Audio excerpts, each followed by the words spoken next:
Are you a trade business owner that's struggling from cash flow issues? Hi, I'm Andy. And I'm Ange. And we're co-founders of Lifestyle Tradie and trade business owners just like you. Today we want to have a conversation about debt collection, and we want to share with you the 3 basic but really critical steps that you need to take to ensure that you pull in your money fast. So, Andy, that said, why do you think tradies end up in this pickle or this situation in the first place? Yeah, I think the number one thing is they're just not invoicing fast enough. You know, they complete a job and really you need to invoice on the spot if you can. And it's just too easy to say, I'll invoice when I get home. And then when you get home, you put it in the too hard basket because you're tired after a hard day. I totally get it.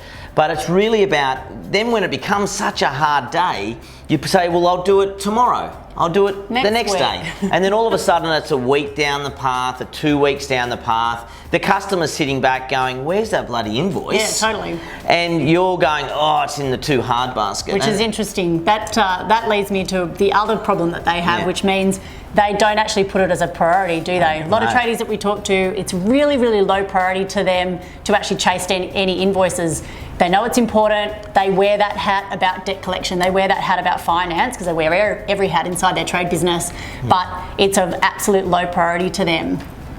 Yeah, and then the next thing is they go down the path of not even following the invoice up. So they've finally got around to doing the invoice, but then they just like, my job is done, and the money will just arrive in the bank one day, and when it does, happy days. And that's not the way to look at it. You know, I always say the squeaky wheel gets the oil, and you need to realise that that is your money. Yes. You can't go to McDonald's and grab a McHappy meal or a quarter pounder meal deal and pay for it later. Why do us tradies go down the path of just thinking that people can use us as a bank and wait for months until we get paid? Yeah, this is why tradies that we speak to all end up in this situation where they have sleepless nights and they're really quite stressed about the fact that they have so much money outstanding. But the reality is they've ended up in this situation because of themselves, because of the systems or lack of systems that they have, because of the lack of priority that they have.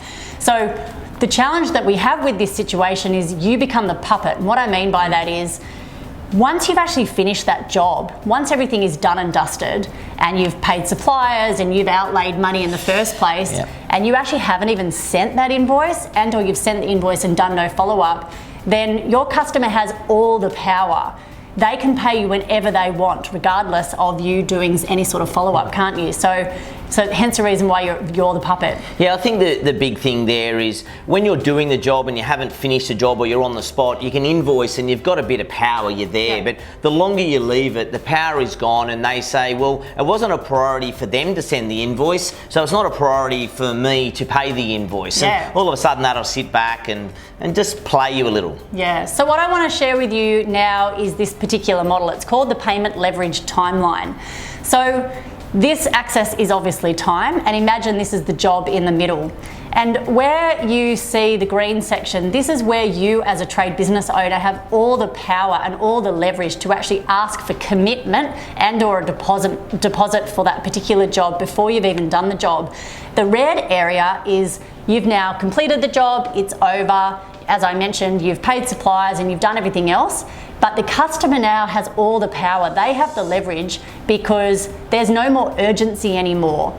Imagine, like in a plumbing world, when a customer has called you and there's sewer all over the ground and they're in such a panic, it's such an emergency that they will literally commit to making payment with you almost on the spot. But now you've cleaned up the mess, the job is done and you've left, and now you're sending them the invoice, but their urgency, their panic is gone. So this is why it's important that we actually fix this process.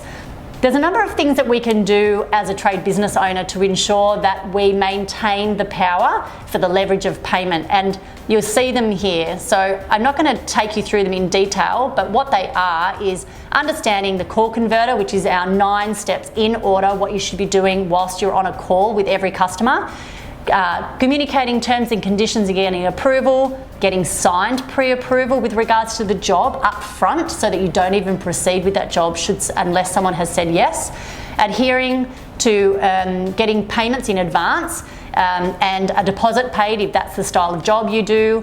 Payment on completion options, and reviewing a lot of the customers that you work with. So we do need to look at and split up the ABCD customers, plus looking at your market mix. Now, I completely understand that you don't necessarily understand the detail behind those, but where we want to spend our time today in this video is the 3 basic things about what you need to do to pull in the money that you have outstanding at this moment. So you're in this red section right now. You're telling me you have maybe 100 grand outstanding and we need to pull in this money quickly. So there are 3 steps that we want to follow in order to ensure that you pull in that money fast, okay? So that's where we're going to take you right now. And the first one is invoice now. If you're sitting now, or you're sitting there now listening to this, and you've got a pile in your in tray, or you've got a pile of stuff on your computer at home that you've finished the job but you haven't invoiced yet, that is your number 1 priority. You need to make sure that you invoice it now. So if that means take part of tomorrow off, if that means work to midnight tomorrow night, I don't care what it is. I want you to make that a number 1 priority to finish all the invoices that have been, the jobs that have been finished, and get them to the customers ASAP. Yeah, it's your money, so it's really important that you stay on top of it. Number 2 is all around print your latest AR report. What I mean by that is you need an updated accounts receivable report. We do this every Tuesday, so we pick one day of the week. It happens religiously. It's important to actually double check your bank that you've received payments. So we obviously don't want to chase anyone who has actually made payment. You're going to look foolish. So update your latest accounts receivable report and just double check that no one's on there that's actually already paid. And it is important to understand what and how to read that AR report so that you understand who owes you money up to 30 days, 60 days, 90 days, 120 day plus, as an example.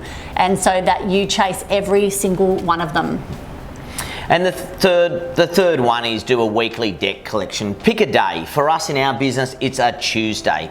You know, you need to, if we've got any outstanding debt on a Tuesday after our AR have been done, we chase. Yes. And we chase very, very hard. So every Tuesday, make sure you fall into that position of chasing the outstanding debt. Now, with certain customers, we may ring them every single day, and it may be a text message, an email, a phone call, but we are pretty relentless. We do not stop. It is our money and we need it now. So yes, we are pretty relentless with it all. Yeah, so when we actually print out that AR report and we double check with the bank, those phone calls, text messages, that communication happens immediately so that it is, as you said, done on the same day.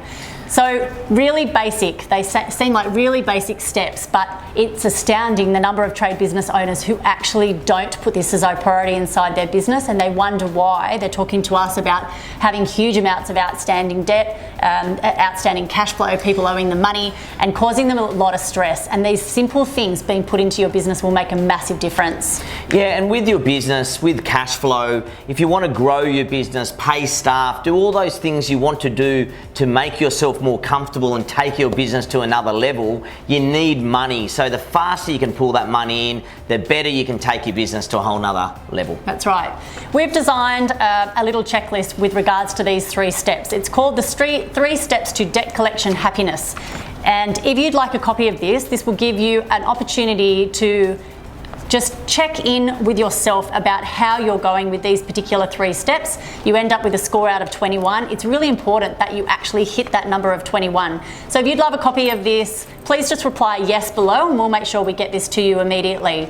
But critically important, put it as a priority and chase that debt hard, chase that money because it's yours, you're not a bank. So let's do all this together.